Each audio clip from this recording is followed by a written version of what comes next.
जय श्री राधे राधे। आज हम बताएंगे हिंदू विवाह संस्कार। हिंदू विवाह में 7 फेरे और 7 वचन। वैदिक संस्कृत के अनुसार 16 संस्कारों को जीवन के सबसे महत्वपूर्ण संस्कार माने जाते हैं। विवाह संस्कार उन्हीं में से एक है जिसके बिना मानव जीवन पूर्ण नहीं हो सकता, और हिंदू धर्म में विवाह संस्कार को 16 संस्कारों में से एक संस्कार माना जाता है। शाब्दिक अर्थ है विवाह, वि प्लस वाह, अतः इसका शाब्दिक अर्थ है विशेष रूप से उत्तरदायित्व का वहन करना। पाणी ग्रहण संस्कार को सामान्य रूप से हिंदू विवाह के नाम से जाना जाता है। अन्य धर्मों में विवाह पति और पत्नी के बीच एक प्रकार का करार होता है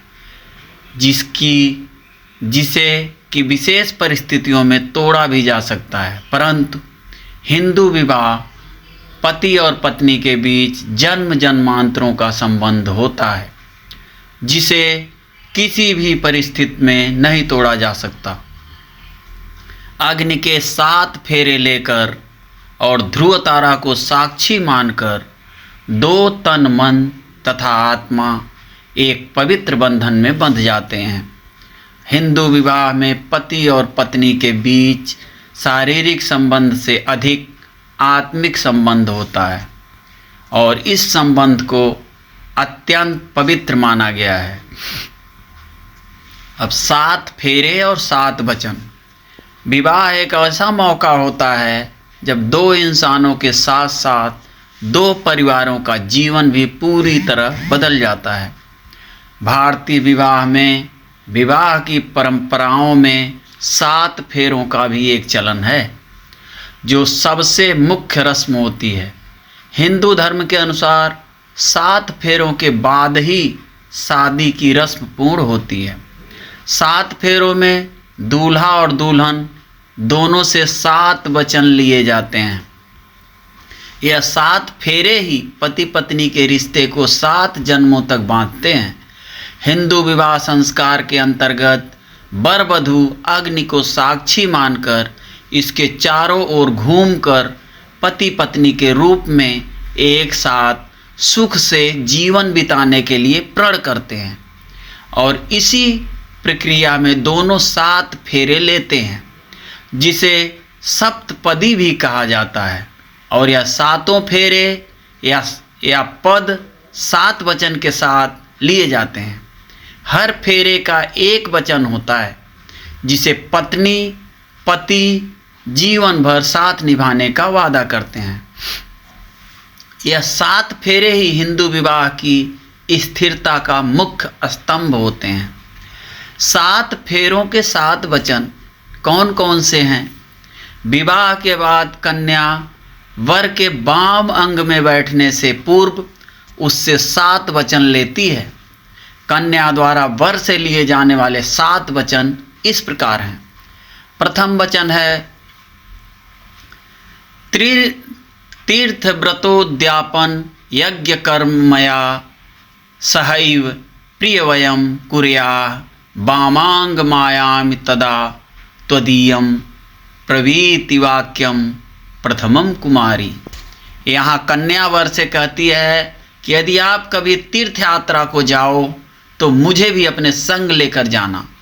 कोई व्रत उपवास अथवा अन्य धर्म कार्य आप करें तो आज की भांति ही मुझे अपने वाम भाग में अवश्य स्थान दें। यदि आप इसे स्वीकार करते हैं तो मैं आपके वामांग में आना स्वीकार करती हूँ।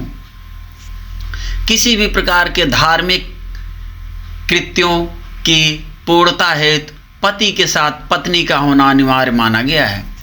जिस धर्मानुष्ठान को पति पत्नी मिलकर करते हैं वही सुखद फलदायक होता है। पत्नी द्वारा इस वचन के माध्यम से धार्मिक कार्यों में पत्नी की सहभागिता, उसके महत्व को स्पष्ट किया गया है। और द्वितीय वचन में पूज्यो यथा स्वौ पितरो ममामि तथेस भक्तो निज कर्म कुर्या वामांग मायामि तदा त्वदीयं ब्रवीति कन्या वचनम द्वितीयम। कन्या वर से दूसरा वचन मांगती है कि जिस प्रकार आप अपने माता पिता का सम्मान करते हैं उसी प्रकार मेरे माता पिता का भी सम्मान करें तथा कुटुंब की मर्यादा के अनुसार धर्मानुष्ठान करते हुए ईश्वर भक्त बने रहें, तो मैं आपके वामांग में आना स्वीकार करती हूँ। यहाँ इस वचन के द्वारा कन्या की दूरदृष्टि का आभास होता है। आज समय और लोगों की सोच कुछ इस प्रकार हो चुकी है कि अमूमन देखने को मिलता है गृहस्थ में किसी भी प्रकार के आपसी वाद विवाद की स्थिति उत्पन्न होने पर पति अपनी पत्नी के परिवार से या तो संबंध कम कर देता है अथवा समाप्त कर देता है। उपरोक्त वचन को ध्यान में रखते हुए वर को अपने ससुराल पक्ष के साथ सद्व्यवहार के लिए अवश्य विचार करना चाहिए। और तृतीय वचन में है जीवनम अवस्थात्रे मम पालनाम कुर्यात् वामांग गयामि तदा त्वदीयं ब्रवीति कन्या वचनम तृतीयम। तीसरे वचन में कन्या कहती है कि आप मुझे वचन दें कि आप जीवन की तीनों समस्याओं युवावस्था, प्रौढ़ावस्था, वृद्धावस्था में मेरा पालन करते रहेंगे, तो ही मैं आपके वामांग में आने को तैयार हूँ। और चतुर्थ वचन में कन्या कहती है कुटुंब संपालन सर्व कार्य कर्तु प्रतिज्ञाम यदि कातम कुर्या वामांग मायामि तदा त्वदीयं ब्रवीति कन्या वचनम चतुर्थम। कन्या चौथा वचन ये मांगती है कि अब तक आप घर परिवार की चिंता से पूर्णतः मुक्त थे, अब जबकि आप विवाह बंधन में बंधने जा रहे हैं तो भविष्य में परिवार की समस्या और आवश्यकताओं की पूर्ति का दायित्व आपके कंधों पर है। यदि आप इस भार को वहन करने की प्रतिज्ञा करें तो ही मैं आपके वामांग में आ सकती हूँ। इस वचन से कन्या वर को भविष्य में उसके उत्तरदायित्वों के प्रति ध्यान आकृष्ट करती है। विवाह के पश्चात कुटुंब पोषण हेतु पर्याप्त धन की आवश्यकता होती है। अब यदि पति पूरी तरह से धन के विषय में पिता पर ही आश्रित रहे तो ऐसी स्थिति में गृहस्थी भला कैसे चल पाएगी। इसलिए कन्या चाहती है कि पति पूर्ण रूप से आत्मनिर्भर होकर आर्थिक रूप से पारिवारिक आवश्यकताओं की पूर्ति में सक्षम हो सके। इस वचन द्वारा यह भी स्पष्ट किया गया है कि पुत्र का विवाह तभी करना चाहिए जब वो अपने पैरों पर खड़ा हो, पर्याप्त मात्रा में धनार्जन करने लगे। और पंचम वचन में कन्या कहती है स्वसद्य कार्ये व्यवहार कर्मणे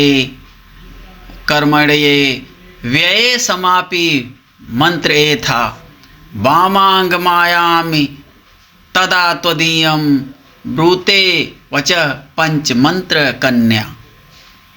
इस वचन में कन्या जो कहती है वो आज के परिप्रेक्ष्य में अत्यंत महत्व रखता है।